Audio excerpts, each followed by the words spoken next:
Rewind, your week in review is sponsored by the Transportation Development Association of Wisconsin, sharing one goal, enhancing the quality of life in Wisconsin through the development and maintenance of a strong transportation network. The Transportation Development Association of Wisconsin. It's how we get there. Because I don't want to go backwards. I want to keep going forward. Together, that's exactly where we're going to go. God bless you.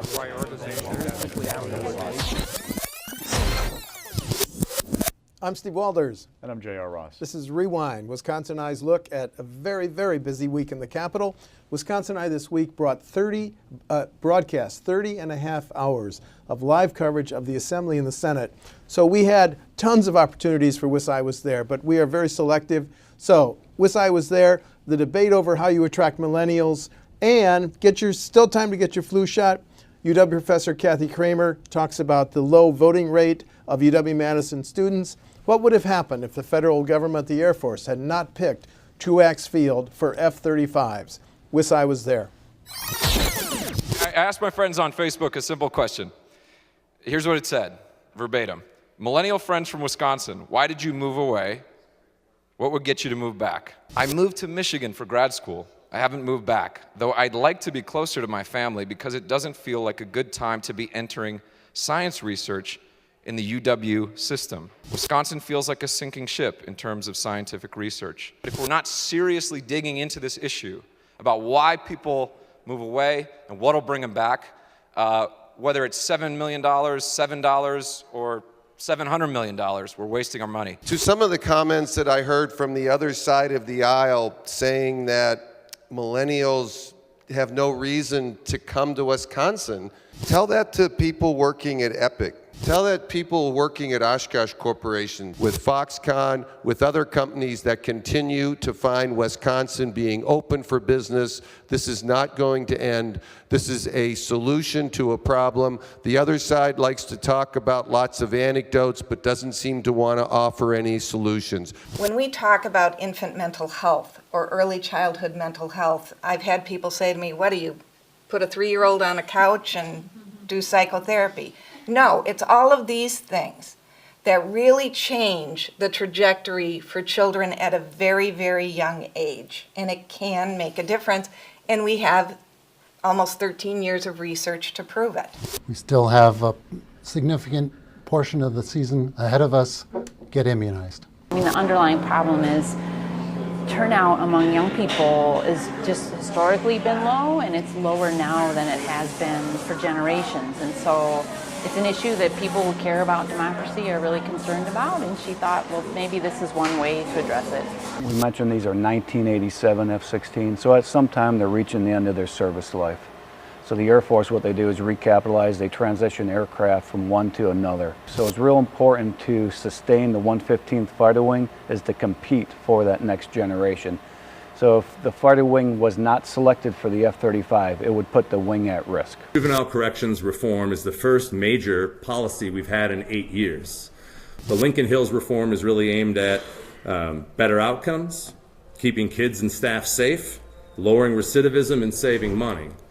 If we were to look at some of the bills that are being discussed for tomorrow, and we read Speaker Voss's comments towards the end of the year, they're talking about building a new prison to address what the repercussions with some of the penalties would be in this state. We're going to take up SB 54 either today or tomorrow, in one of the 2 days. We're going to have an amendment on that bill that will provide for bonding authority to build a new prison. As you all are aware, we passed in the budget a study to take a look at our prison situation. We already know we're 140%, roughly 140 over capacity. So we know that report's going to come back and tell us we have to have an additional prison. So we're just speeding up that process because we're going to end up doing it next session anyway, and giving the authority there to take care of that issue. Tuesday primary, Supreme Court. Narrow the field from 3 to 2. Let's go through just the totals. Sauk County Judge Mike Skronik, 46%. Milwaukee County Judge Rebecca Dallett, 36%. Madison Attorney Timothy Burns, 18%. Now that's just the totals. I know you've been spending a lot of time on where you think the race goes from here. So look ahead, please. The things I've been told to watch for are kind of 3 big things. One, how much more will conservatives spend on the April election, what they already spent on this primary. will progressives have the resources to compete, and who's going to be motivated come April to take them one by one? Remember, between the Wisconsin Alliance for Reform and mostly WMC, I counted at least $600-some thousand in TV and radio, according to One Wisconsin Now. Third-party spending on behalf of Skronik. You know, One Wisconsin Now tracks media buys, those are their numbers. I saw $142,000 in the state GOP, so that's $800,000 at least that we saw from those two organizations. That's a lot of money for a primary. It's almost 3 times what the Skronik campaign spent, right? Yeah. Maybe 2.5. So how much more is in the tank? For Dalit, what's interesting to watch is, you know, how much can progressives put up to compete with their conservative coalition? If they're going to do $3 million, she can't get outspent 4-1. You know, it's got to be, it won't be parity necessarily. Democrats will tell you they'll always get outspent in races, but it can't be a huge disparity in finances. And then third, who's motivated? And the questions I'm looking for that are, we've talked about a blue wave possibly coming. So now on Tuesday you saw Skronik placed first at 46%. Yes. You combine Dalit and Burns at 54, but which Scott Russ did at One Wisconsin Now. But it's an not that imperfect simple. exercise. It is. So I don't know if there's a clear indication from Tuesday that this is a blue wave election. Also, don't forget that Supreme Court races are not perfect indicators of the fall. It's a different kind of beast. But what I'm watching for are things like Rebecca Dalit. Will she pivot to a more traditional Supreme Court message in the general election? She is a former prosecutor, handled I don't know how many, like 10,000 cases on the bench, 10,000 as a lawyer, something like that. Talk experience, her background, more of a kind of middle of the road type message. Other things are like the abortion issue. Republicans are hemming Republican women right now, or suburban women right now. It's one thing to be to oppose abortion rights on various fronts, but blocking access to abortion clinic when you're a younger man, that's something you can use effectively with certain segments of the population in targeted mail, digital ads, those kinds of things. How will that be used? Things like that I'm watching. She's from Milwaukee, he's from Sauk County. And just on that note, JR, you walked out and said in one of your newsletters, the Milwaukee County turnout in this primary was about 30,000 less than the primary in 2016. Yeah. That's pretty, it could be significant for all Dow. the things about what's going to motivate people come April to turn out. So again, and one thing about Tim Burns' strategy, Tim Burns made a gamble on not just kind of reaching progressive voters, but getting national groups excited about this race, because people tell me there's not enough money in Wisconsin on the progressive side by itself to match the conservative coalition. So will Dalit excite those national groups to come in and spend money on this campaign? Now we saw that Eric Holder's group talk about competing in the Supreme Court race this spring in Wisconsin. Yeah. So what do they do? Rick Essenberg is out tweeting today saying he expects Holder to come into this race. You've been told that? They indicated that they wanted to play in this race. So things like that. For Skronik, you know, he's going to hammer. What I'm anticipating is going to happen is that Dalit's had those thousands of cases. They will find some clunkers. You know, every judge has them, if you've been on the bench long enough, of, like we saw one already, about a light sentence for somebody's accused of a child molesting or something like that. Yeah. So attempted child enticement. You'll see like 3 or 4 clunkers. They'll put them in ads and they will pound the heck out of them. You know, try and undercut her message of being, you know, this tough on crime judge. Yeah. And then 2, they will try to hold her accountable for like the primary race she ran, where she was talking. She had Donald Trump in her TV ad. She talked about our values. They're going to try her as an activist. So what message wins out? And you and I got the email yesterday from Tim Burns saying, I'm sending money to Rebecca Dalit, which is an endorsement. So that you and I wondered when it would come, and how soon it would come, and how big of an endorsement. I actually wondered a little bit if it would come, because it wasn't actually a pleasant race at times. And I was told that they weren't real friendly. But that email suggests that he also tweeted this morning not only that he has already donated one to her once, he's going to donate to her more often because of Skronik's positions. Republicans will tell you or argue that you can't naturally assume that Burns voters are going to be Dalit voters, because he appealed to a certain segment of the population, right?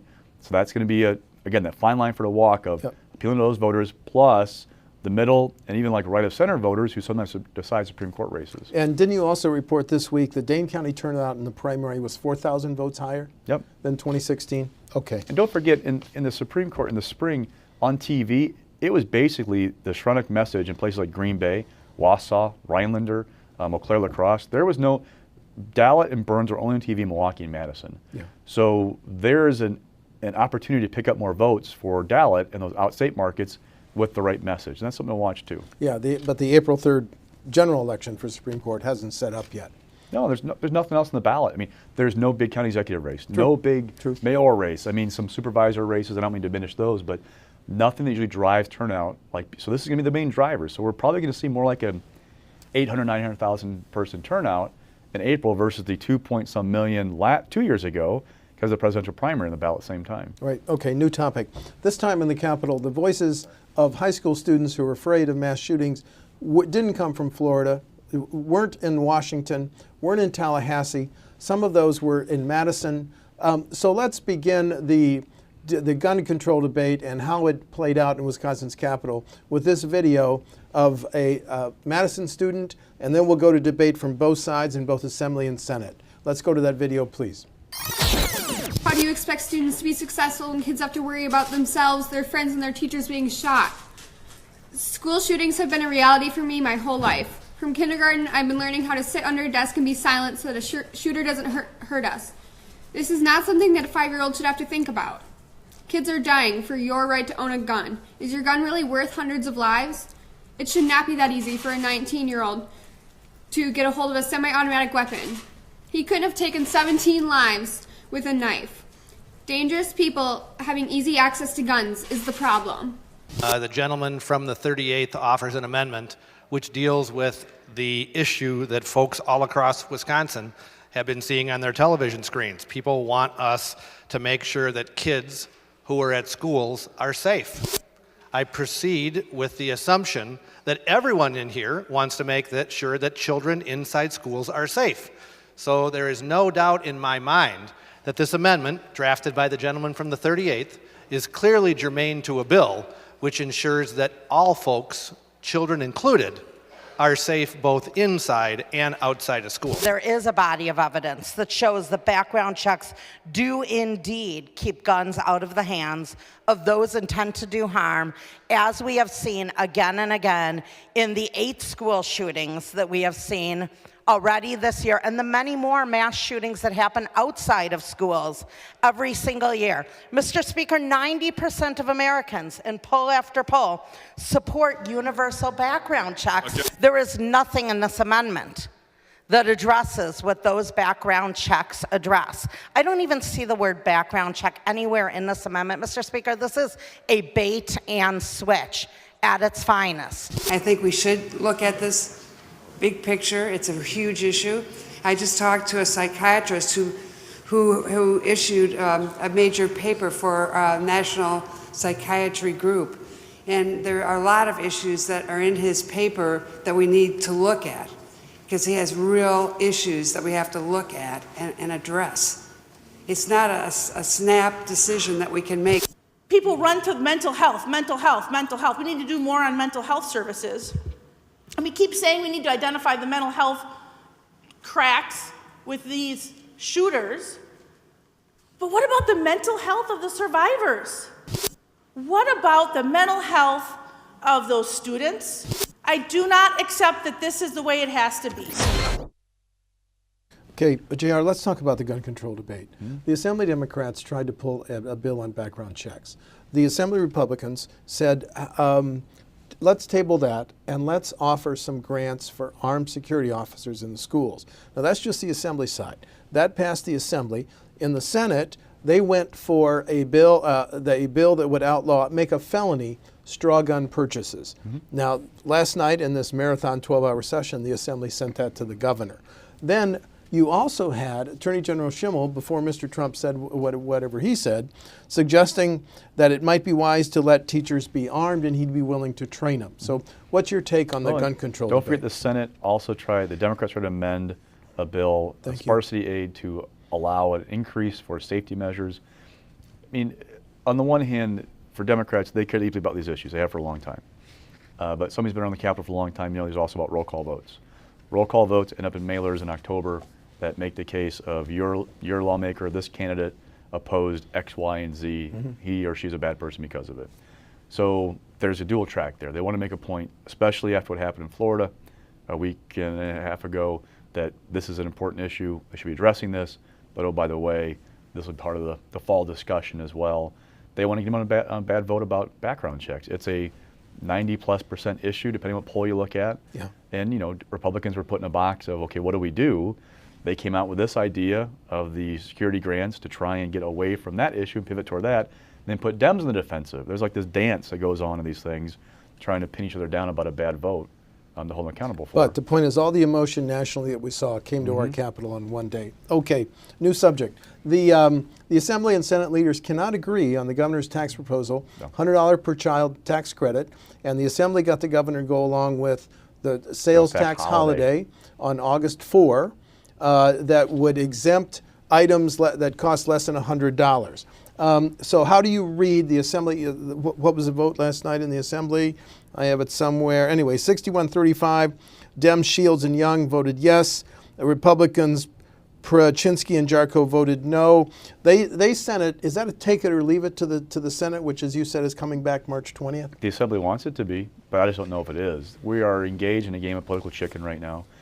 Take a step back. I mean, Governor Walker, look at his State of the State address and the agenda he laid out. They've knocked out, in somewhat impressive fashion, a big to-do list. I mean, the sparsity aid bill passed both houses. Reinsurance, that was this huge lift. It passed with bipartisan Talk about that in a minute, majorities. yes. So we've got a lot of stuff got knocked out. We have big votes on juvenile prisons, still up in the air, and some other stuff. This is the one thing that is like a dead standoff right now. And what you have is, on one side, some Republicans don't want to see just the rebate, because to them, that doesn't hit enough people. So they added the sales tax holiday to spread the wealth a little bit. Some Republicans have been on record in the past rejecting the idea of sales tax holiday as a gimmick. Now, Republicans, if you ask them quietly, they will tell you the whole rebate check is a gimmick thing no matter what, I mean, just in general. But the sales tax holiday is especially sticking the craw of Senate Republicans because they've said, look, we don't like it before. We think it's $50.8 million that they don't like spending because they don't want to spend all of the surplus that we have. They'd rather just a straight credit and be done with it. And Robin Vos is saying, no, we have to have this to make us happy. So Robin Vos passed it out of the Assembly, the Senate. Fitz is saying, I wasn't part of that deal. There's a problem there. So now what happens? You could have joint finance, which, by the way, hasn't met. They're supposed to meet this week, have not met yet about this bill. Well, Nygren said we're not going to meet on this issue unless there's a deal. Unless there's a deal. So if they could find a deal, if they could pass it, Senate could then take it up and send it back to the Assembly, either amend it and send it back, or they could take it and say, okay, we're going to suck it up and pass a bill the way somebody did it, send the governor. So the question is, what does Scott Walker do? Whose arm does he have to twist to get this done? I mean, for all the things laid out in the State of the State address, this is the centerpiece of his kind of plan, right? This is the big thing you want to focus on in that speech that day. So now what? And I honestly don't know how they get this box right now. They're at the end of session. They basically, Republicans had enough of each other after the last year and a half. They just want to go home. Yeah. It was a budget that dragged out till September. If you look at some of the things they're adding to bills going back and forth, there are poison pills, we call them in this business. There are people unhappy about deals being cut without them being part of it. They've had enough. They need to get away from each other, and this is like the last gasp of what they're going to do. So what I'm sensing is going to happen is that Scott Fitzgerald and his Republican caucus will take a week or so, let the dust settle, get the whole list of bills coming from the Assembly, and say, okay, what can we as a caucus do? Because traditionally, you have to have 17 votes to pass a bill. Now, we saw a little geek out side note here. Historic tax credit only got 15 Republican votes this week, which was like, whoa, what happened there? But anyway, traditionally, at least 17 votes from that caucus. Yeah. Of that list of bills, what can they get to 17 on? That'll be the calendar for March 20th. They'll knock those things out. Okay, but let's take it one step further. Some of the issues that the Senate could vote up or down, kill or pass, in March. Let's list them. The tax credits for Kimberly-Clark to try to preserve 600 jobs. That is no small price tag on that. They want 17% on the jobs. They want 15% on equipment, and will waive the sales taxes on any equipment to upgrades. That passed the Assembly late last night. Spending $4 million to hire 53 more assistant district attorneys was added to Senator Vukmir's go back to prison. Revocation bill. Yes. For a violent misdemeanor or a felony, if you're charged with one. They also added $350 million in bonding for a new prison. That's where I was going next. That's right. Saying that, yes, we recognize, well, we have two aged and decrepit prisons in Waupun and Green Bay. We're going to need a new prison. San Filippo and Voss said that. Grants for armed school security officers was passed by the Assembly. That doesn't seem to be going anywhere in the Senate. No, and that the poison pill I was referencing before, that revocation bill, Robin Vos is not a fan, from what I understand, because there wasn't a money attached. Because if you are going to revoke parole for people, be more people in prison. There's no money attached to house these folks.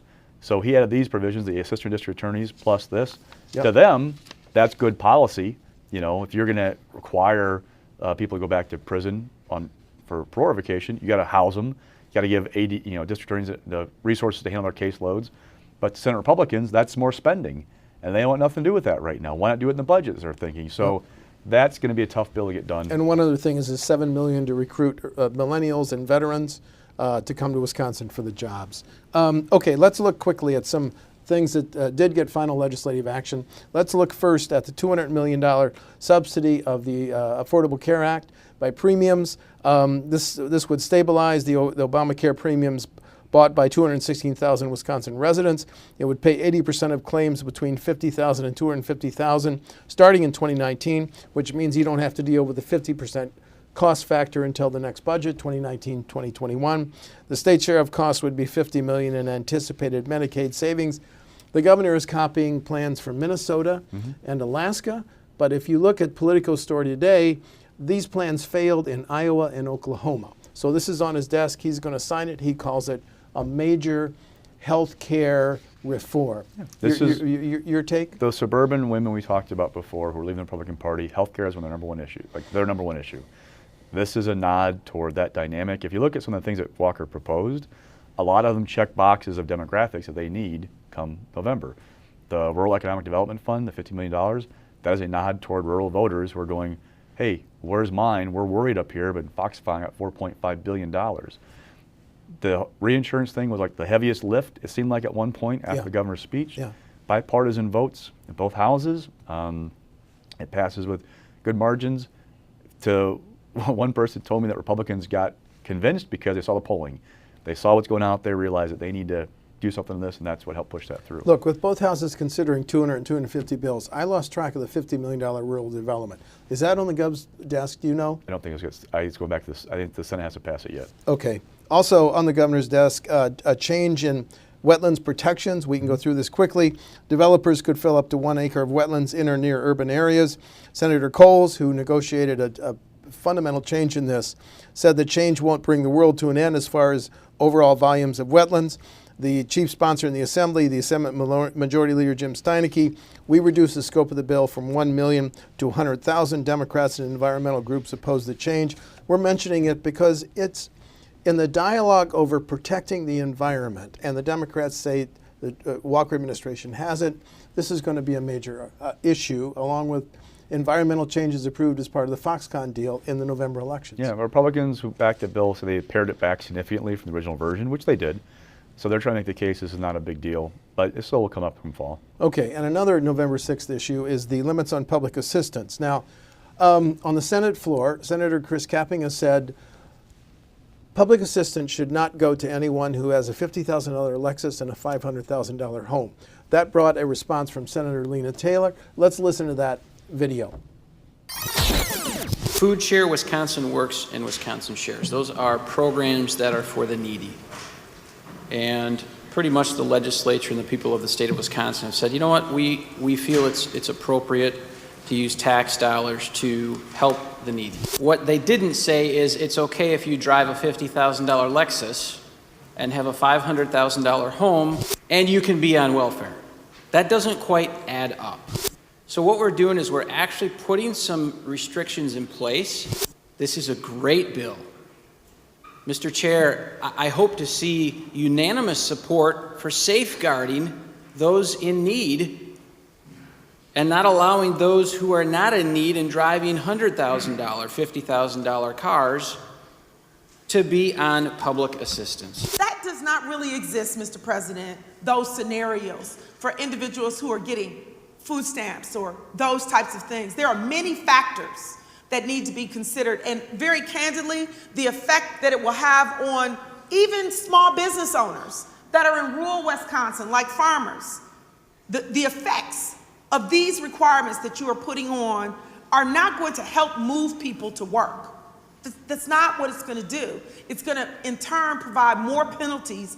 And I'm sorry, I just morally do not believe that we should be trying to penalize people who are hungry and are in need. I believe good hard work is good, but I do not believe that programs that are requiring individuals to connect and to do hours, but not giving them sites, specific sites in communities where that can be done, but I hear that maybe that will be able to be done, and doing it in a way that is penalizing them in this way versus incentivizing in a more positive and supportive way like they do, Mr. President, in your district, I believe it's the wrong direction.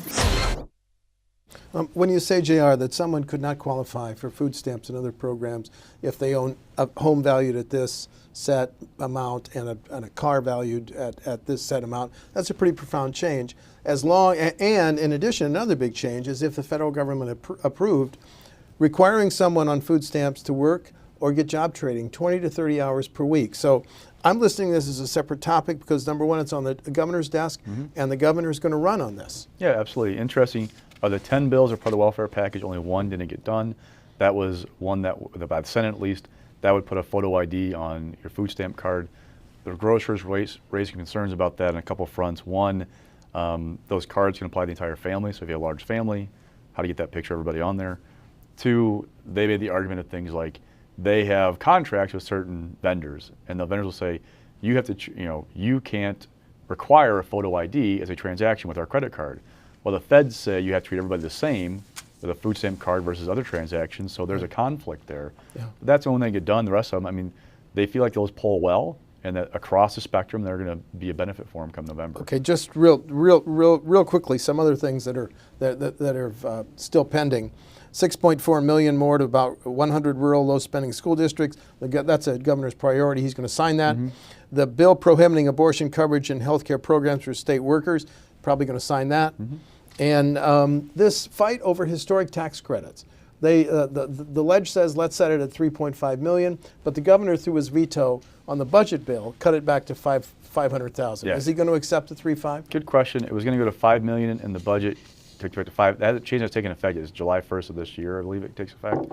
But what was again interesting about that bill was that it didn't have 17 votes in the Senate from Republicans. That was kind of a shocker, but it got broad bipartisan support in both houses. Okay, your stock picks, rising. So juvenile corrections. The whole package passed by the Assembly? Unanimously. 95 zip. Who would have guessed that, a month ago? Not me. So now, there's a caveat here, just before we went on the air.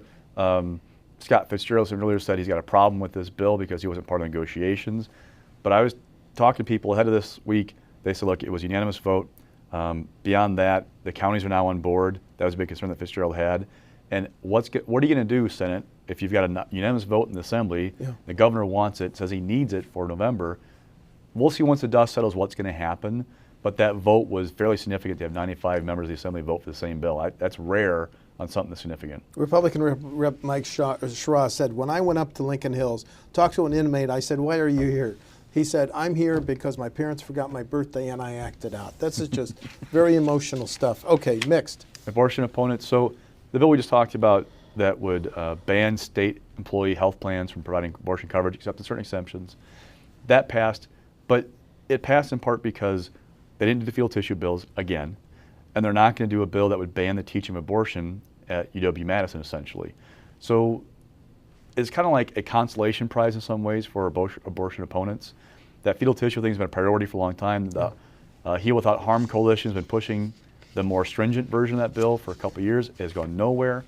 And they basically did that bill and kept the teaching one in the drawer for the session to end. Because Republicans, they've done so much in the last 7 years being in charge. Yeah. They're getting to things now that are very parochial, and they're like, we just don't want to deal with that stuff because it's easier to make the argument of being pro-taxpayer by not using tax money to provide abortions versus being labeled as maybe anti-science or anti-healthcare. Okay, and falling? So Tim Burns, so we looked forward before, let's look back a little bit. Burns took a gamble with the Supreme Court race. He's not a judge. We like judges as our candidates for Supreme Court in Wisconsin. This is proven again and again. So he had to find a way to kind of make a case for himself to be elevated to the Supreme Court. He went for this unabashed progressive policy or campaign tactic. Didn't work out, 18%. But there's a method that madness. I mean, he realized that he had a challenge, not having the robe, as we call it, in Supreme Court races. He was trying to only cite progressive voters, but also national groups that come in come April. But the miscalculation was those Bernie Sanders type voters, college kids, They don't turn out in February primaries. They turn out in November sometimes, but they're just not there in February, and so it's a miscalculation about who might be there for one February. When I interviewed Mr. Burns, it surprised me when he said that some of the actions of President Trump should justify impeachment hearings. That was like, you're running for the state Supreme Court, that's nonpartisan, and he got out there on all those issues, a photo ID to vote. He just said, this is where I am, and a naked appeal to progressives, and he got 18% of the vote. And what's interesting is somebody told me he failed to seem like he's above the fray. We like judges to be above the fray. So that was something that really worked in the end. And then look at Dane County. We're talking about like liberal bash of Dane County. Dallin got 50% there. To me, or in talking to people, the suggestion was primary voters made a calculation of electability. Even though we're talking like the hotbed of liberalism in Wisconsin, Dane County, they said, okay, this guy maybe have my heart, but Dallas more likely to win come November, I'm gonna go with her. Wow, what a week. I'm Steve Walders. And I'm J.R. Ross. That's Rewind for February 23. Rewind, your week in review is sponsored by the Transportation Development Association of Wisconsin. Sharing one goal, enhancing the quality of life in Wisconsin through the development and maintenance of a strong transportation network. The Transportation Development Association of Wisconsin. It's how we get there.